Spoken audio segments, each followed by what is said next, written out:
sawit sebagai karbon sink penyerap karbon dioksida di Kalimantan Tengah. Before starting the presentation, let us introduce ourselves first.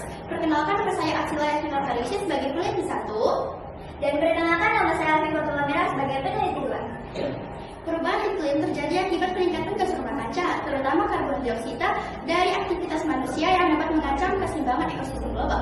Salah satu solusi mitigasinya yaitu dengan meningkatkan cadangan karbon melalui penanaman salah satu vegetasi berbiomasa tinggi seperti kelapa sawit Elaeis chinensis yang mampu menyerap karbon dioksida dalam jumlah besar melalui biomasa. Meskipun kerap dikaitkan dengan isu lingkungan, ternyata kelapa sawit justru berpotensi besar dalam menyerap karbon dioksida yang efektif jika dikelola secara berkelanjutan.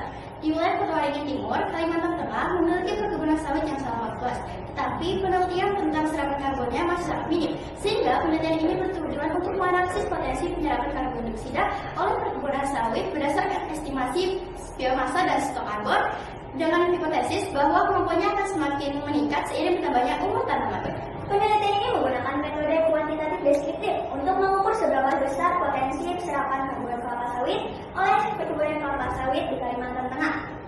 Pada tanggal 1 sampai dengan 20 Agustus 2025, sampel dipilih secara proporsi berdasarkan umur tanaman, yaitu 5 sampai 15 tahun, aksesibilitas dan produktivitas kebun. Data morfologi diperoleh berdasarkan diameter, tinggi, serta umur tanaman diukur secara langsung di lapangan. Biomasa dihitung melalui rumus alometrik sesuai dengan pedoman IPCC 2006. Hasil perhitungan biomasa tersebut akan dikonversi menjadi stok karbon dan estimasi serapan karbon dioksida per hektar per tahun. Data penelitian diperoleh melalui pengukuran morfologi seperti tinggi, diameter, dan umur tanaman, yang kemudian dihitung menggunakan persamaan alometrik. Nilai biomasa kemudian dikonversi menjadi stok karbon melalui rumus C sama dengan 0,5 dikali biomasa, lalu dikalikan dengan faktor 3,67 untuk mendapatkan hasil serapan karbon tersebut menurut pedoman IPCC 2006.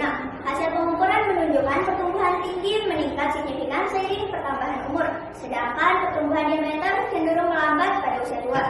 Data karbon terserap dan stok karbon tersimpan kami sajikan dalam bentuk grafik, sedangkan data diameter, tinggi, serta biomasa kami sajikan dalam bentuk tabel.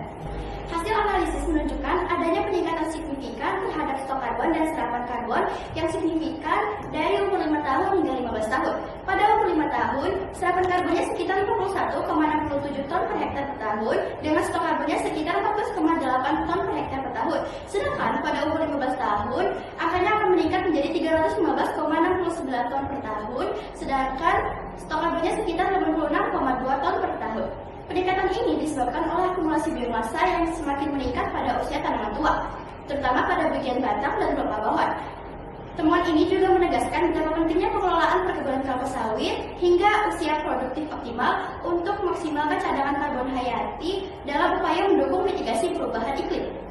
Kami menyarankan agar pengelolaan perkebunan kelapa sawit dapat dilakukan secara berkelanjutan hingga mencapai umur produktif optimal agar dapat menyerap karbon dioksida secara efektif, serta diikuti dengan penelitian lanjutan yang mempertimbangkan kondisi tanah, varietas dan iklim lokal, serta dapat dimanfaatkan sebagai dasar penyusunan kebijakan lingkungan daerah dalam mendukung mitigasi perubahan iklim. That's all from us. Thanks for your attention. Wassalamualaikum.